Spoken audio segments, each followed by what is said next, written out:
She can just stand in the back, Olivia whispered, loud enough to echo through generations. But Fiona Caldwell didn't step aside.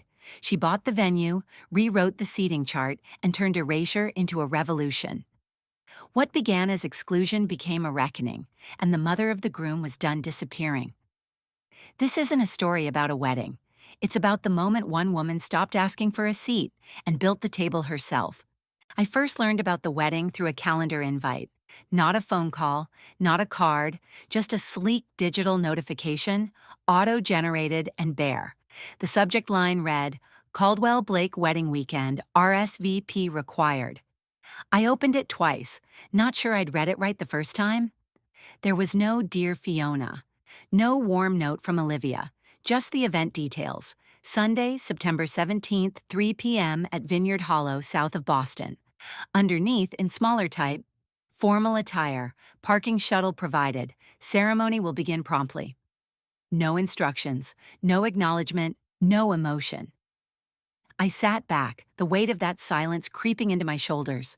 For a moment, I stared at the screen, rereading the sterile language. Then I clicked on the link that said, View Seating Chart. It opened into a pale cream PDF bordered by watercolor vines. The chart was printed on faux acrylic with names engraved by category: wedding party, immediate family, extended guests, and other. My name, Fiona Caldwell, sat under other. Table 14, farthest from the head table, adjacent to the patio exit. I swallowed. There were no plus ones listed, just names arranged like a hierarchy. Zachary's father, Henry, though deceased for over a decade, had his side of the family seated near the front.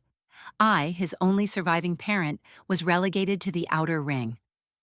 I stared at the box labeled Immediate Family. Olivia's parents, her uncle, a cousin who, to my knowledge, hadn't even met Zachary before the engagement. But not me. I closed the laptop gently. I didn't cry. I hadn't in years. Instead, I pressed my fingers into my temples and reminded myself, this was a mistake. Olivia must have overlooked it. It wasn't personal, except I knew better. The venue was a restored vineyard about 35 minutes outside the city, Vineyard Hollow. I looked it up the day after the invitation. Photos showed rows of Cabernet grapes leading to a whitewashed barn with tall windows and string lights. Every image looked curated. Brides with gauzy veils, groomsmen mid-laughter, guests toasting beneath chandeliers hung from trees. It was the kind of place built for people like Olivia, polished, picturesque, controlled. She was everything my son had once sworn he didn't want. Blonde in a manicured way, fit, sharp-tongued without ever raising her voice. A marketing director who spoke in curated slogans and dressed like a walking Pinterest board, efficient in the most unsettling sense. When Zachary introduced us 3 years ago, she'd offered me her hand like a contract and smiled just enough to imply approval, but not affection. Now she was becoming my daughter-in-law. The rehearsal dinner was held the evening before the ceremony. The vineyard's tasting room had been transformed, long wooden tables lined with eucalyptus and tapered candles. Everything was gold-accented, from the flatware to the calligraphy on the menus. I arrived on time, gift in hand, wearing the blue linen dress I'd carefully pressed the night before. Zachary greeted me with a half hug. "Mom," he said, "glad you made it." He didn't introduce me to anyone.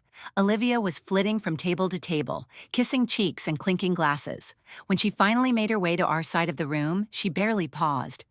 "Fiona," she said, brushing air near my cheek. "So good to see you. Make yourself comfortable." And then she was gone again. I took a seat near the end of one of the tables. Harper, my 17-year-old granddaughter from my daughter's side, slid into the seat next to mine. She didn't say much, just offered a tight smile and went back to scrolling her phone. Harper had always been quiet, sharp-eyed and observant, often underestimated. She'd only met Olivia twice before. But I could tell, even from her body language, that she sensed it too. The tension, the performance, the hierarchy. When the entrees were cleared and dessert was being plated, I overheard it. Olivia leaned into Zachary's ear across the table. Her voice was low, casual, like a joke. "She can just stand in the back." Zachary didn't laugh. He just nodded, eyes on his plate. I froze. The conversation moved on. Toasts were made. A slideshow played on the far wall, showing photos of the couple through their dating years. There were no photos of me, not even one with Zachary as a child. I excused myself early. That night, I sat alone in the small guest cottage I'd rented nearby. The window overlooked a patch of dark vineyard rose. In the quiet, I replayed her words.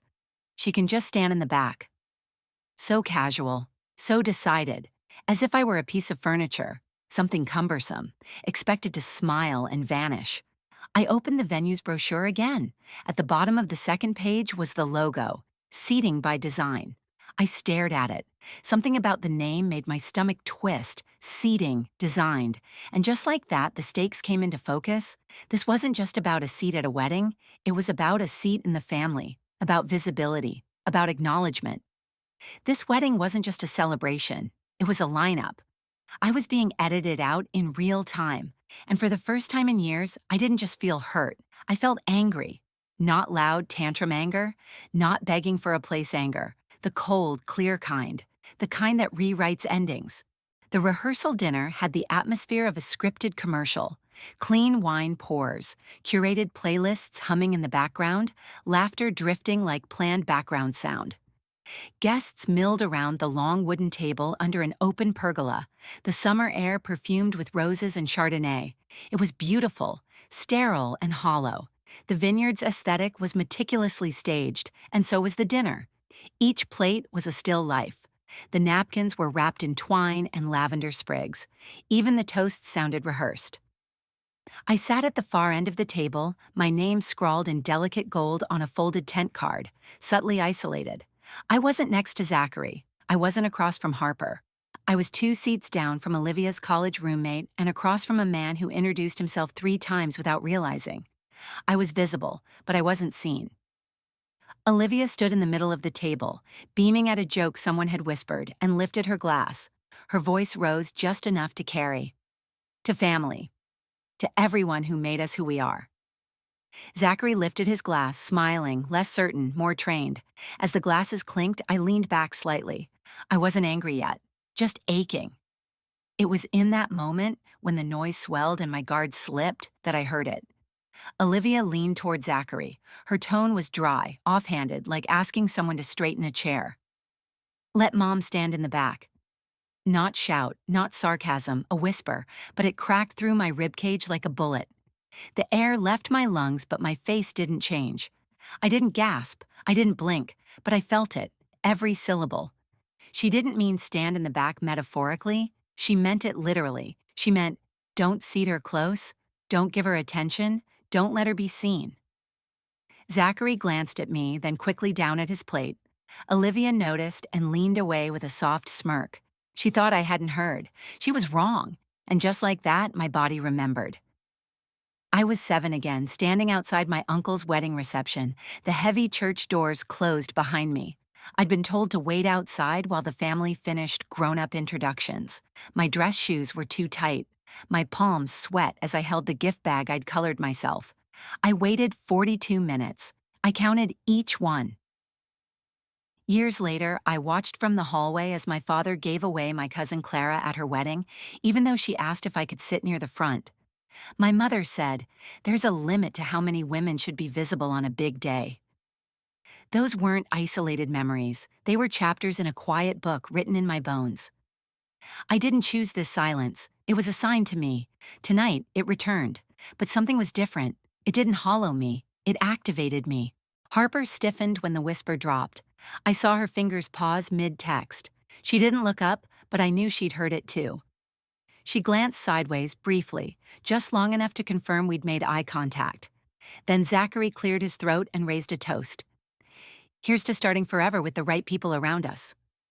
Olivia laughed, her fingers wrapped around his arm, wine glinting in her glass. Well said. I remained quiet. I didn't move, but I looked directly at Olivia, calm as frost.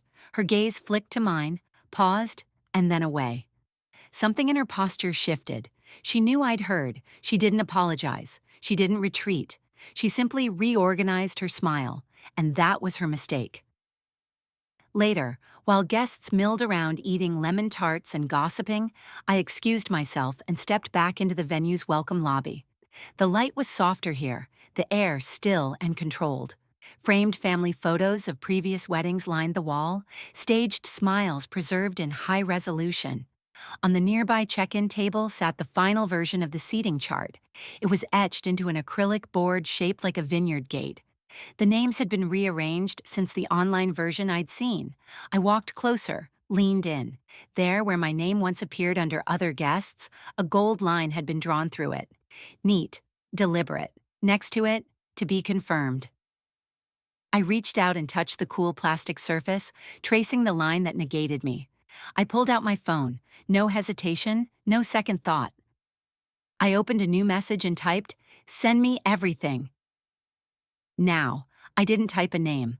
The number was already saved. Someone I hadn't contacted in years. Someone who owed me a favor. Someone who knew what to do with discretion. I hit send and slipped the phone into my purse.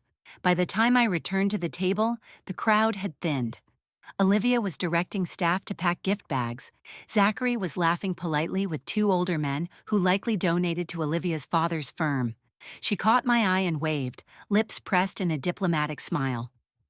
"Hope you weren't lost," she said sweetly. "No," I said, "just wanted a clearer view." "Of what?" she asked. "Of my placement," I answered. Olivia blinked once, then let out a dry laugh.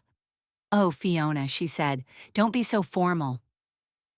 There are no bad seats when it's about love." I let that settle between us, then offered a smile of my own. "Then you won't mind if I move mine closer." She tilted her head slightly, confused. I didn't elaborate. When I got back to the cottage that night, there was already a reply. Blueprints, vendor names, a contract, a map of the venue labeled Bridal Day Timeline, an editable seating chart, everything I needed, every detail they thought I wouldn't see. I downloaded each file, filed them into a folder, and stared at the screen for a long time, the silence they had trained me into. They were about to hear what it sounds like when it ends. Before I knew what exclusion looked like in acrylic and gold font, I learned what it felt like in a black and white photo. There's a picture from my 8th birthday party. My two older sisters, Vivian and Caroline, are in the center. Matching dresses, front row. I'm in the far corner, half out of frame, caught mid-blink. Not crying, just there, like I'd wandered in accidentally. I hadn't. I was the one who baked the cupcakes with my mother the night before, counted the paper plates, even tied the bows on the party favors. But when it came time for pictures, my mother told me to scoot over so guests could see the twins. That wasn't an anomaly, that was the script. My mother, Evelyn, ran the household like a PR firm. Everything mattered more when it could be witnessed. And I, being quiet and unremarkable, was best placed out of view. Her praise came in backhanded doses. "You're a good girl, Fiona. You don't need attention like the others." Or when I brought home an essay prize in 6th grade, she smiled politely and said, "That's nice, dear. Don't let it make you arrogant." I internalized it quickly. To be seen was to risk being a spectacle. To want center was to invite scorn. I learned to organize, to clean, to support, never to stand tall.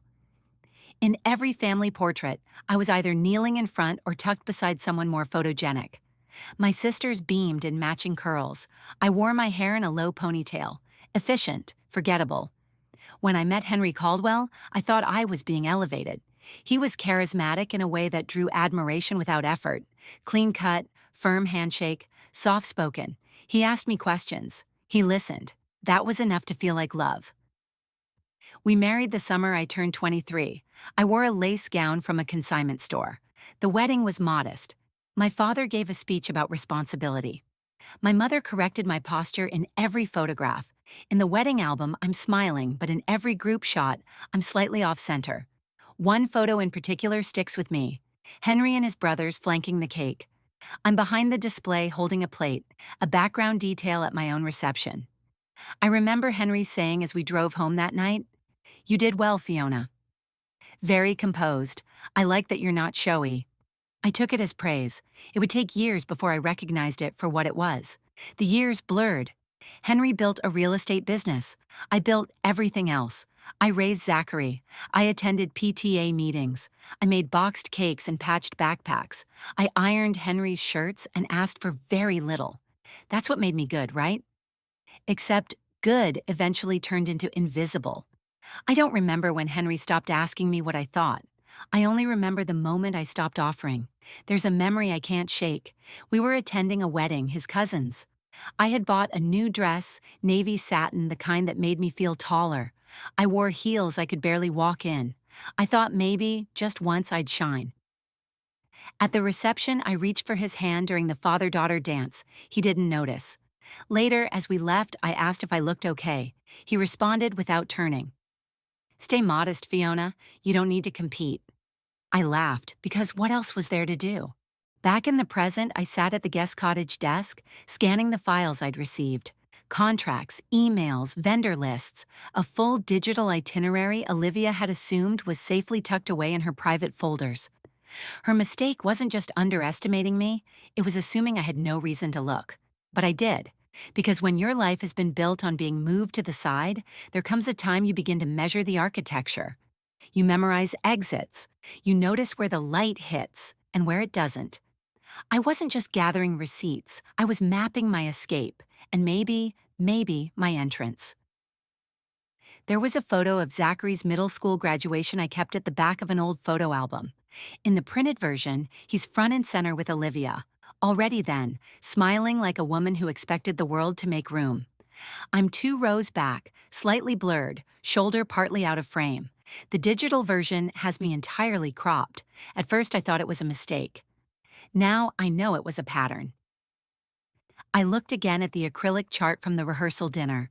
My name, once printed in gold, now crossed out with a flourish. It wasn't just insulting, it was familiar, but this time I didn't retreat. This time I added it to my list: emails, printouts, screenshots, contacts. I created a new folder on my desktop, real seating, because I knew what was coming. They thought I would sit in the back. They forgot what happens when the woman you ignore stops asking for space. The next morning I returned to Vineyard Hollow under the guise of wanting a quiet moment to walk the grounds.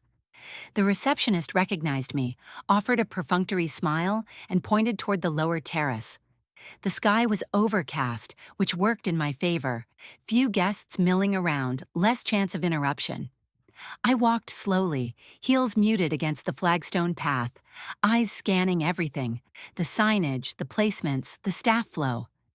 Olivia's fingerprints were all over the space: minimalist florals, identical white chairs lined like soldiers, curated sterility. I reached the ceremony site and paused. Rows of folding chairs had been temporarily stacked on one side, and to the right stood a smaller setup, about 12 chairs max, clustered by a secondary arch. I stared at it. It wasn't part of the original plan I'd seen. A man in a slate gray vest appeared beside the floral arbor, clipboard in hand. He adjusted a chair slightly, then caught sight of me. He straightened, polite. "Can I help you?" "I'm Fiona Caldwell," I said, "mother of the groom." A flicker of recognition passed over his features. "I'm Marcus," he offered, stepping forward with a courteous nod. "Venue coordinator. Congratulations," I returned the gesture, offering a practiced smile. "Just familiarizing myself with the space." "Of course," he said, but his tone held something back. A stiffness, a calculation. My eyes shifted toward the secondary seating cluster. "What's that section for?" He hesitated, glancing down at his clipboard. "Overflow or family VIP alternates." "Alternates," I repeated. "That's an interesting designation." He gave a small, unreadable shrug. "Every couple arranges things differently." "But not like this," I said evenly, "right?" He looked at me then, really looked. His shoulders eased just slightly, like someone who'd realized the person in front of him wasn't sleepwalking. "No," he admitted, voice low. "Not like this." There was a pause. The wind picked up through the trellises. A hanging lantern spun gently behind us. Marcus shifted his clipboard, revealing a corner of a folded brochure tucked beneath. He saw me looking. He quickly slid it deeper. I met his gaze and said nothing. He let out a breath, resigned. Then slowly, he pulled the brochure free and handed it to me. It was a venue pricing pamphlet. Highlighted in light orange were two packages: Classic Guest Access and Tier C Overflow. The latter was listed under bulk reservation options, typically used for casual second-day events or minimal staff occupancy. I looked up at him, brows raised. Marcus lowered his voice. "They're cutting corners," he said, "including you." I didn't flinch. I didn't frown. I let it settle in my chest like a stone dropped into still water. I reached into my purse and retrieved a pen, flipping over the back of the brochure. "Can you write your direct number?" He hesitated for a second, then jotted it down. I folded the pamphlet neatly and tucked it beside my phone. He watched me carefully. "What are you going to do?" "Adjust the seating," I said quietly. He didn't ask what I meant. He just gave me a nod that felt almost like approval. That evening, as the rehearsal wound down, I returned early to the guest welcome lobby. Guests were still scattered between tables, sipping cocktails or gathering in curated photo clusters. Olivia stood near the fountain, directing someone on where to place a eucalyptus arrangement. I stayed in the background, phone camera angled low. I filmed slowly, carefully, starting with the official acrylic seating board, moving down each name. There were now clearly missing labels. Two blocks that had previously held my name and Harper's were labeled relocated. I zoomed in. She had literally moved us off the board. Back in my room, I uploaded the video to my private cloud. Then I pulled out the brochure Marcus had given me. I read every word. I highlighted names. I circled numbers. I called the direct line. "Marcus," I said when he picked up, "I'd like to make a booking." "For what date?" "The morning after the wedding," I replied. "Brunch, same property, preferably the same terrace." He didn't respond for a second, then, "You're serious?" "I've never been more." "I can check availability." "You'll find it's available," I said. "Olivia didn't reserve it." "You've already looked." "I've looked at everything." By the time we hung up, I had secured the terrace, the tables, the catering package, and a guest list block capped at 30. No one knew, not yet. The next day, Olivia held a brunch-style dress fitting for the bridal party on site. Harper, bless her observant soul, tagged along with her phone never leaving her hand. When she got back, she slipped into my room and showed me the footage. Olivia had instructed staff to reclassify the outer rows as non-immediate family. She had joked, on camera, about how too many opinions dilute the aesthetic. "She's rearranging people like furniture," Harper muttered. I nodded. "So we'll rearrange the furniture." Harper blinked. "What are you doing, Grandma?" I smiled, setting a different kind of table. The guest cottage was quiet. The vineyard outside dissolved into shadows, vines black against the dark. A single desk lamp glowed in the corner of the living room, its light illuminating a table buried in documents. Contracts, seating charts, vendor agreements, floral invoices, backup copies of every file Marcus had forwarded from his venue account. I sat cross-legged on the floor, spreading them around like puzzle pieces. I wasn't trying to break her wedding. I was trying to build something that couldn't be erased. There were two large printouts of the seating chart, one original and one marked with red pencil annotations, mine. Next to them, I had a legal pad covered in notes, bullet points, and circled names. I'd already called the venue under an alias once that day to confirm the brunch booking held. It did. I leaned back against the chair leg and picked up my phone. 1 bar of signal, good enough. I tapped open Zoom. Sarah appeared on screen, hair in a loose bun, reading glasses pushed high. The backdrop was her kitchen, cluttered, warm, unmistakably lived in. She'd been my closest friend since we were 11. "Jesus," she said, adjusting her camera. "You look like you're decoding a federal crime scene." "Close," I replied, holding up the seating chart. "This is the battlefield." Sarah peered closer. "You weren't kidding." "Nope." She sipped something from a tall mug and squinted. "So let me get this straight. Olivia's demoting you to overflow seating." "Already has." "And you're, what, counter seating?" "I'm reconstructing reality," I said dryly. Her mouth curled. "God, I love it when you snap." Backstory lived in every corner of our conversations. Sarah and I had weathered enough school cafeterias and high school dances to know what it meant to be quietly displaced. She'd been the first person to tell me, at 16, "You don't need to make yourself small for people to like you." I hadn't believed her then, but now I was done disappearing. I spread out the venue maps, marked up floral diagrams, a sketch of the post-wedding brunch layout. Marcus had been right. The terrace hadn't been booked by Olivia, not even penciled in. She'd never intended to acknowledge the Sunday at all. That's what made it perfect. I held up a printout, a top-down sketch of the long reception table. I began overlaying my own transparent plastic sheet over it, sketching new table placements. I placed myself at the head of one, Harper at my right. Sarah's name joined the chart. "If they push me aside," I said aloud, "I'll move the entire stage." Sarah blinked, then grinned. "Say that again, I'm writing it on a damn mug." "I'm serious." "I know." I set aside the seating plans and pulled out a laptop. I had a tab open for a boutique florist in nearby Hingham. The wedding used white peonies and eucalyptus. Neutral, elegant, boring. For brunch, I wanted color. I wanted impact. I requested coral ranunculus, lavender, burnt orange roses. If I was going to rewrite the backdrop, it wasn't going to be subtle. As I confirmed the order, I picked up my phone again, dialed a number I hadn't used since Henry passed. A lawyer, estate attorney by profession, but one with a clear understanding of optics. It rang twice. "Eleanor McBride," the voice answered. "Eleanor, it's Fiona Caldwell. I need a consultation." Pause. "Is this about the foundation?" Number, "It's about visibility and how to protect it legally." She exhaled slowly. "I'm listening." For the next hour, I toggled between Zoom with Sarah and calls to vendors. A caterer from the venue's preferred list, a local photographer, a sign printer who promised overnight delivery. Each conversation pushed a knot looser in my chest. Each decision made me taller. I wasn't angry. I was surgical.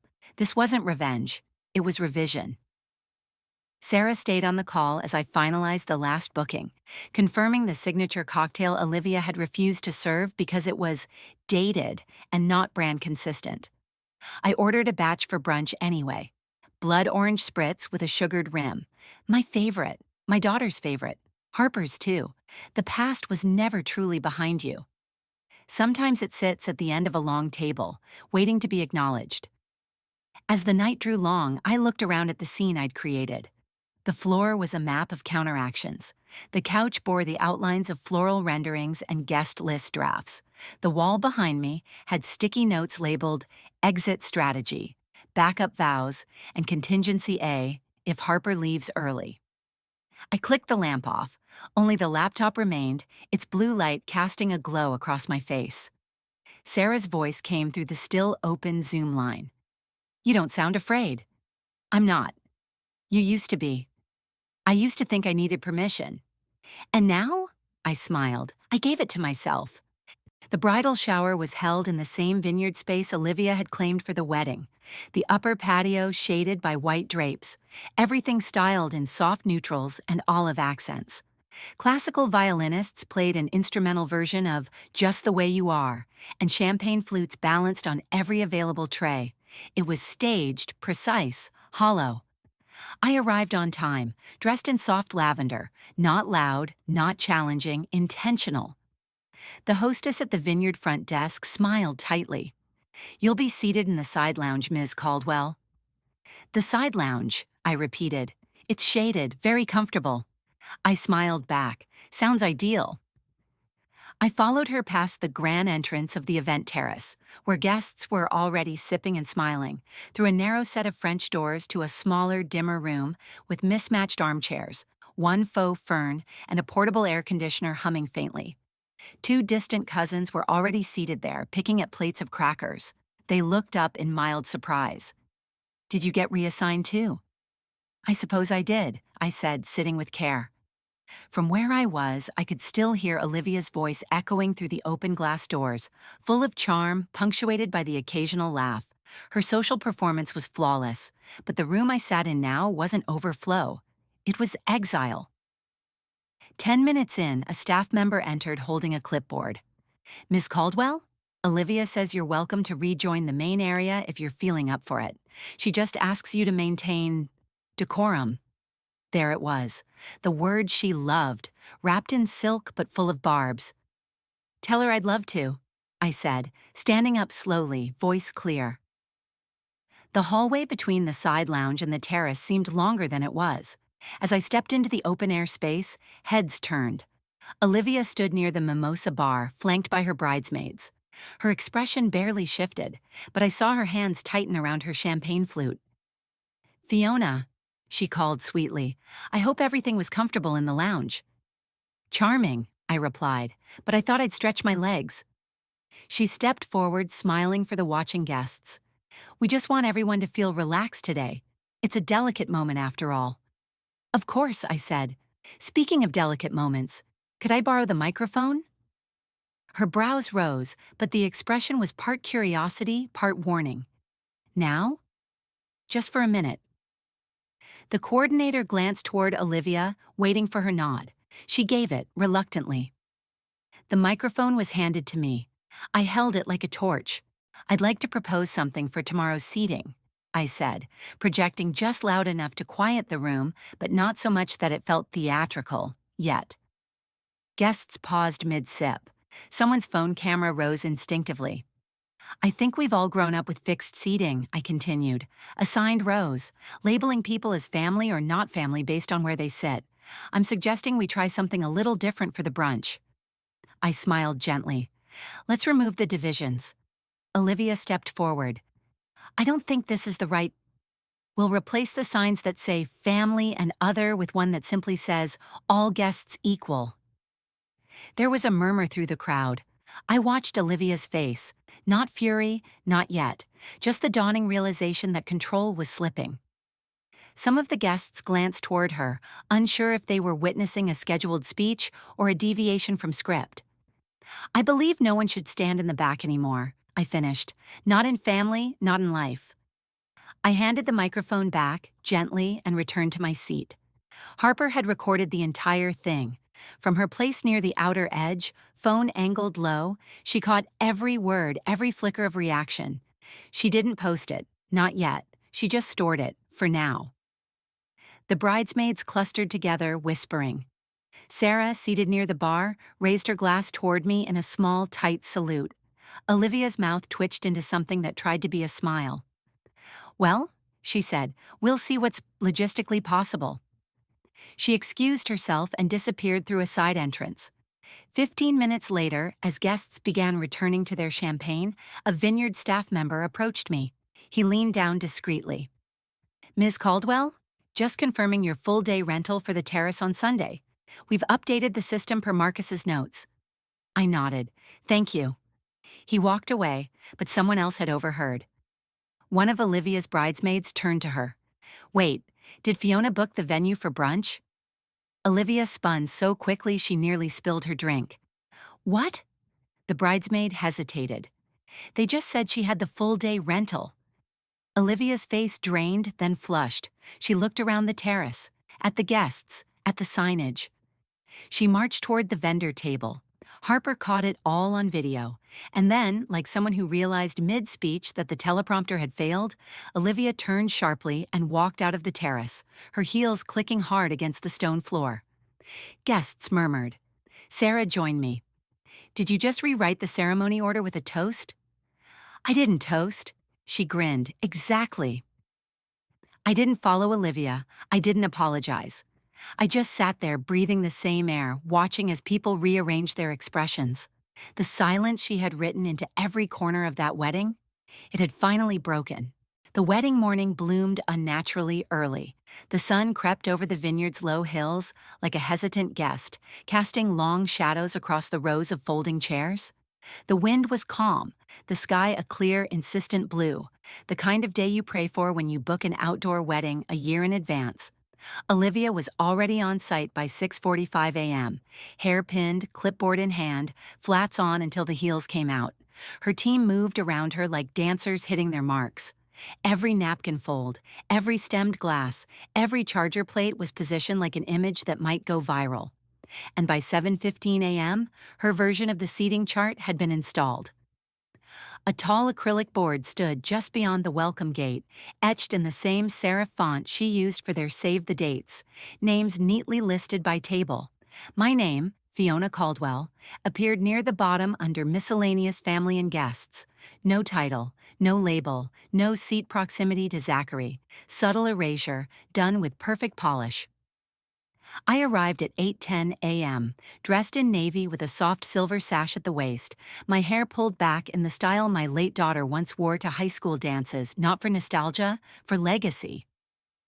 Harper and Sarah stood beside me as I stepped from the car. A large white box rested in Sarah's hands. Inside, my chart. Same dimensions, acrylic, gold backing, different message. We walked past the welcome table. A staff member gave a polite but confused nod. "Where's this going?" he asked.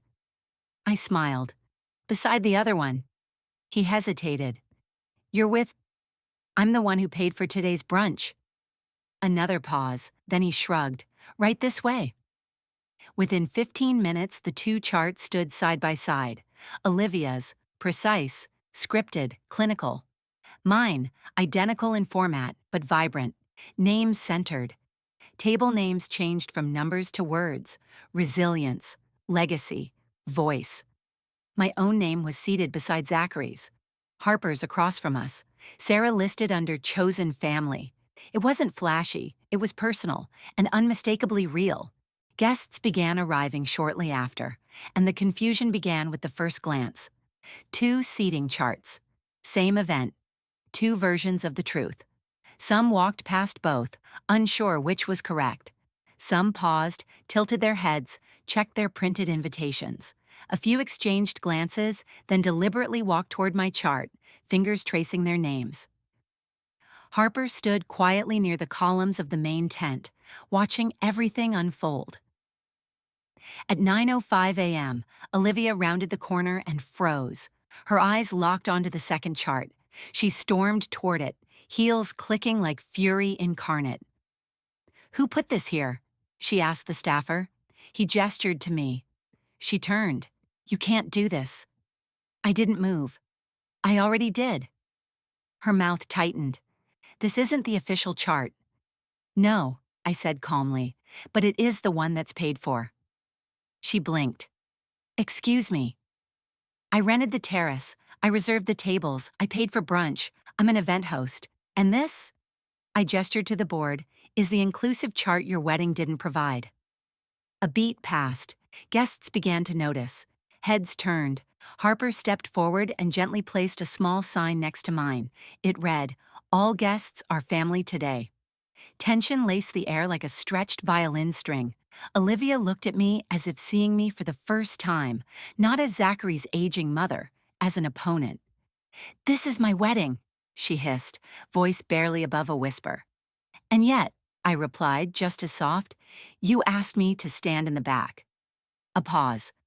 "Now I've built a front." Sarah began snapping discreet photos. Not dramatic, just proof. Some of the bridesmaids exchanged looks. One leaned into the other and whispered something too low to catch. Another shrugged. Then something changed. Guests began quietly choosing. One woman walked up, compared both charts, then turned to me. "I like yours better." She found her name, walked confidently to table voice. Others followed. A soft ripple spread through the crowd. Olivia's mouth opened, but no words came. She turned sharply and disappeared into the back of the tent. Then came the final twist. A black SUV pulled into the gravel drive. From it stepped a tall man in a navy suit and crisp tie, a subtle pin on his lapel. Mayor Harold Wexler, Zachary's godfather, unannounced, unexpected, and politically observant. He walked straight toward the twin seating boards, paused, then turned toward me. "Fiona," he said, offering his hand, "I assume this is your doing?" I nodded. "Guilty," he smiled. "Beautifully handled. In this era, seating says everything." Olivia returned just in time to hear him finish the sentence. Her jaw stiffened. He kissed my cheek lightly and whispered, "She'll never recover from this, you know." I didn't respond. I didn't need to. The air carried a stillness that only arrives moments before ceremony. The vineyard's breeze had softened, as if the land itself was holding its breath. Rows of white chairs faced a curved floral arch that bloomed in soft coral, blush, and lavender, the very palette I'd ordered 3 days earlier. Olivia had tried to replace the flowers the night before. The florist had refused. Prepaid, final I sat front row, left aisle, exactly where Olivia hadn't placed me. A vineyard assistant had ushered me there without fanfare. No tension, no performance, just quiet execution. I sat down with a grace that came from clarity, not revenge. Harper was beside me, Sarah 2 seats down. Across the aisle, a bridesmaid snapped a quick photo on her phone and tucked it away. Proof that I had arrived, that I was present, that I was, without dispute, seated under the arch that I had commissioned. The officiant stepped to the front, cueing the violinist. Olivia emerged from the guest house in a sleeveless silk gown flanked by her parents. She wore a trained expression, serene, glowing, but her eyes darted toward the seating row before she reached the center aisle. She saw me, and her expression cracked, if only for a second. Not rage, not shock, disbelief, because no matter how meticulously she'd planned it, the reality was now set.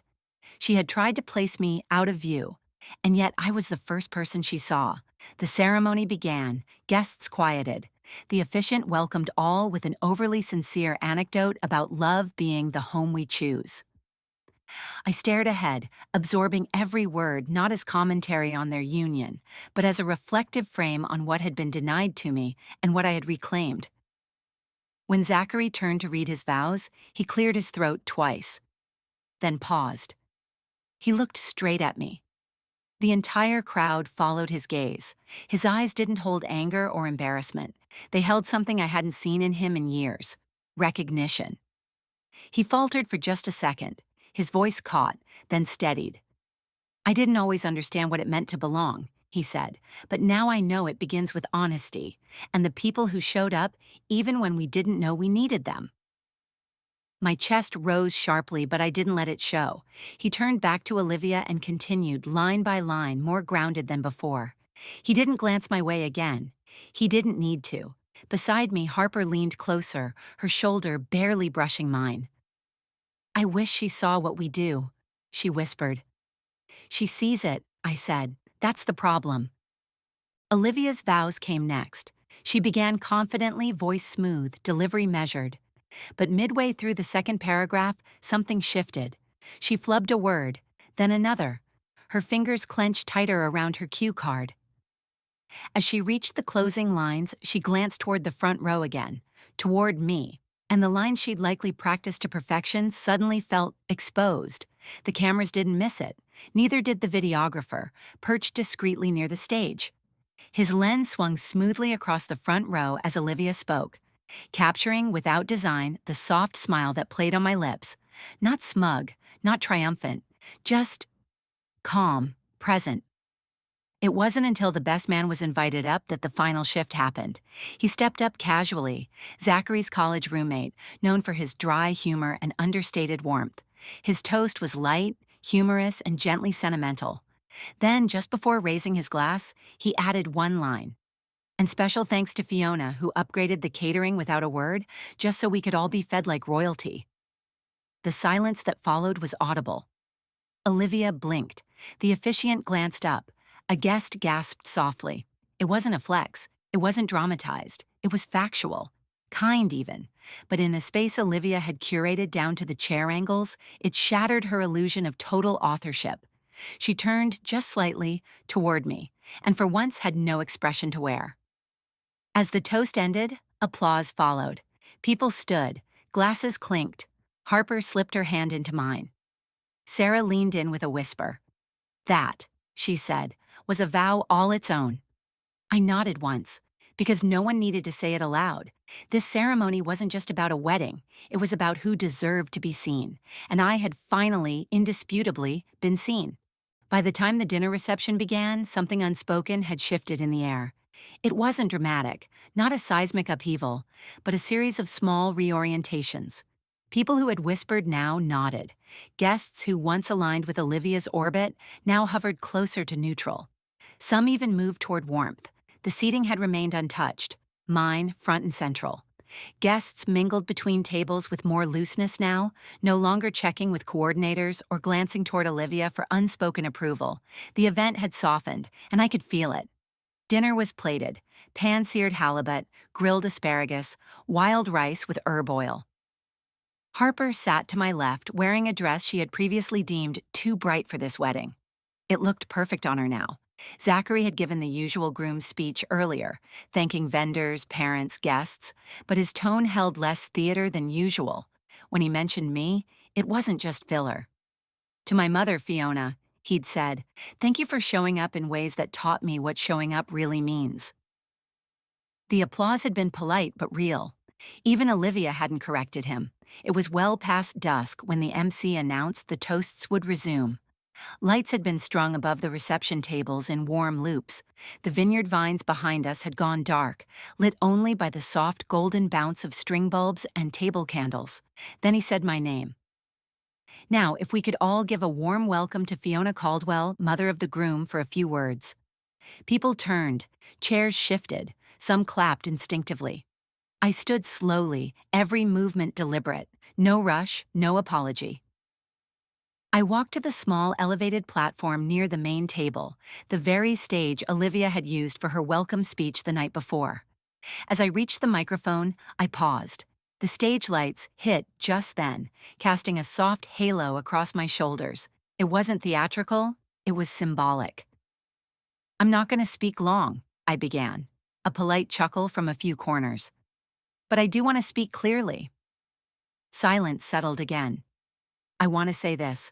Weddings are meant to celebrate new beginnings. They're also opportunities to learn where we've come from. And sometimes, in doing that, we notice who we left behind." A beat. Not accusatory, just true.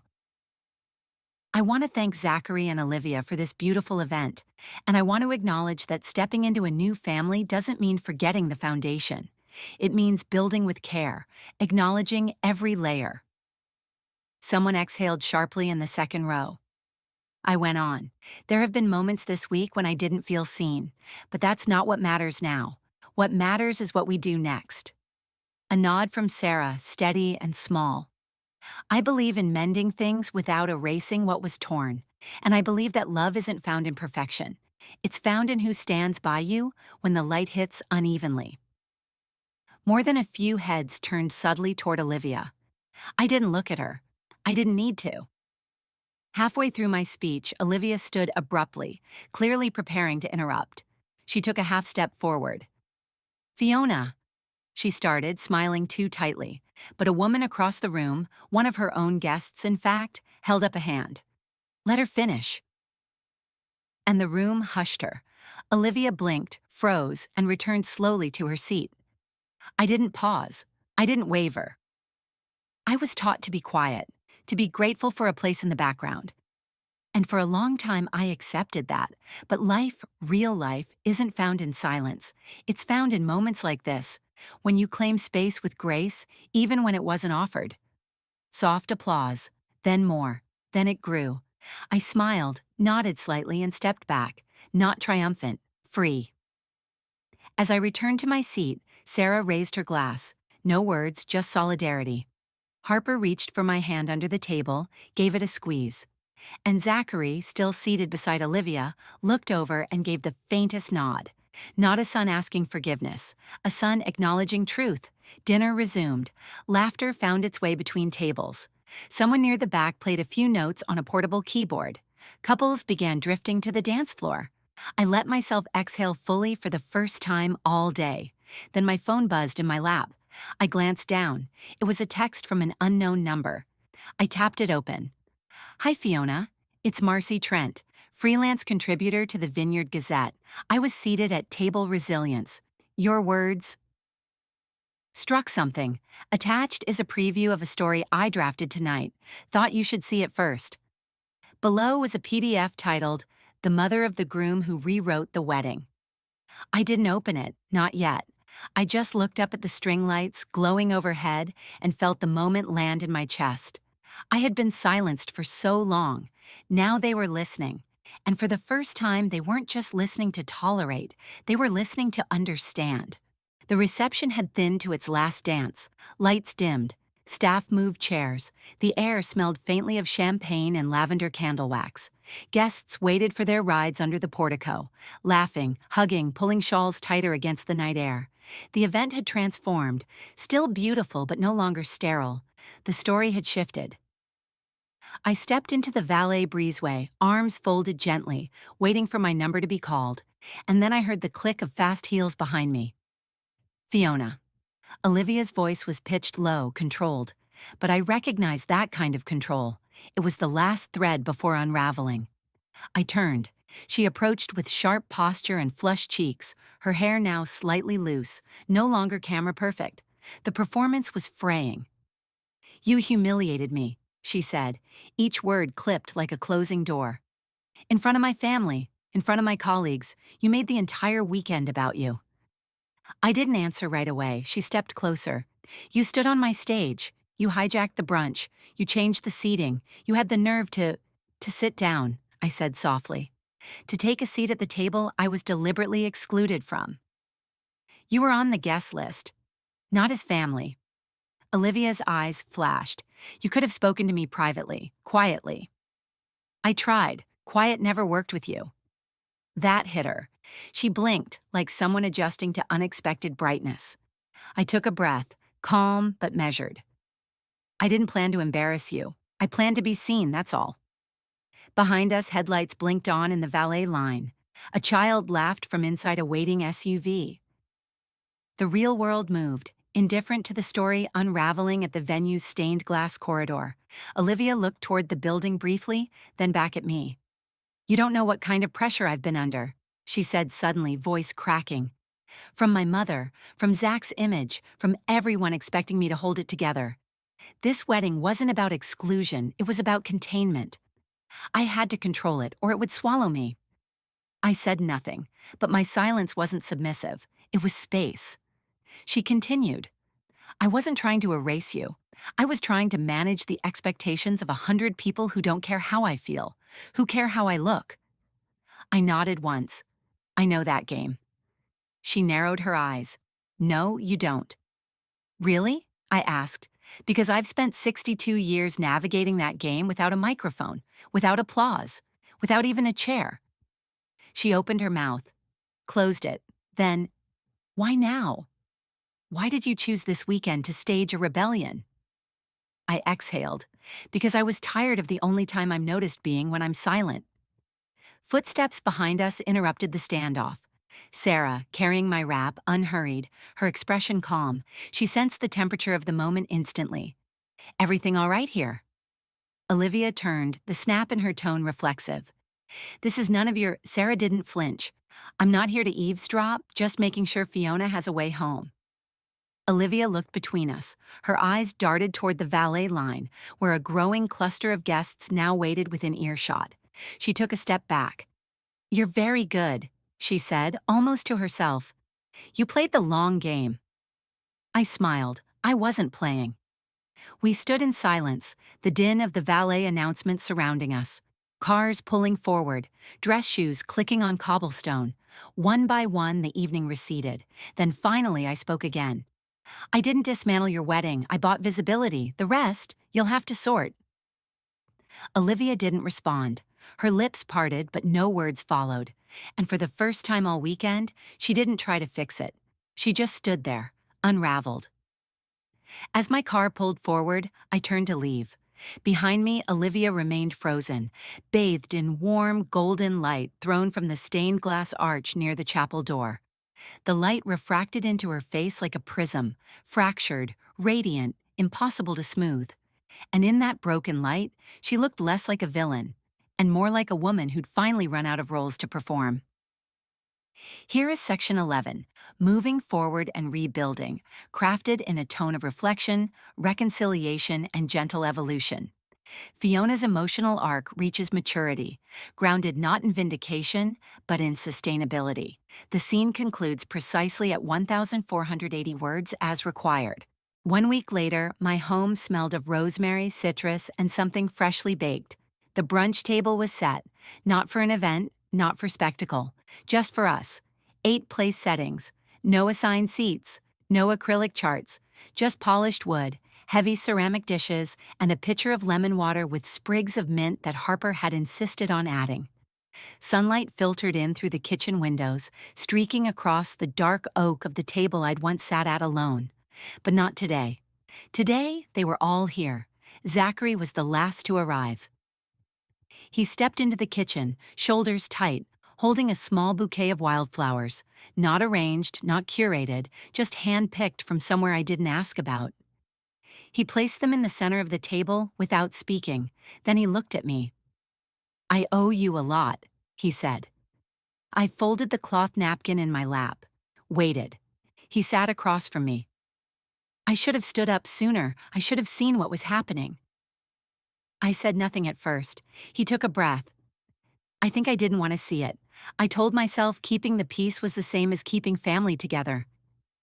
"That's how I was raised," I said softly. "I know the script." "But you broke it."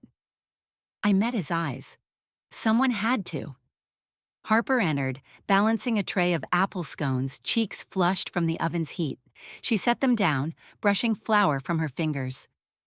"Before anyone eats," she said, suddenly shy, "I want to share something." She reached into her tote bag and pulled out a single sheet of paper. "I've decided to shift my college major." Zachary blinked. "I thought you were doing biology." "I was," she said, "but I realized I want to study family systems, maybe even pursue law or counseling, something that lets me help people break cycles, like the one Grandma broke." The room stilled. Harper looked at me. I didn't know it was allowed. "Until you showed me." Emotion clutched my throat, but I only nodded. "Thank you," I said, "for seeing it." She smiled, soft but fierce. The meal moved slowly. No rush, no clinking forks in forced silence. We passed dishes, we poured coffee. Zachary refilled everyone's cups like he used to at Christmas when he was trying to impress his father. It wasn't perfect, but it was real. After the table was cleared and Harper retreated to the porch swing with her sketch pad, Sarah and I sat near the window, sipping the last of the coffee. "You know," she said, "people talk about healing like it's some final destination, one big release, a movie ending." I laughed gently. "Turns out it's just a series of hard conversations and better boundaries. And one very dramatic seating chart." We both smiled. She added, "You're different now." "I feel it," I said, "like I got out of a room I didn't know I was locked in." A phone buzzed on the table. Mine, unknown number. I picked it up.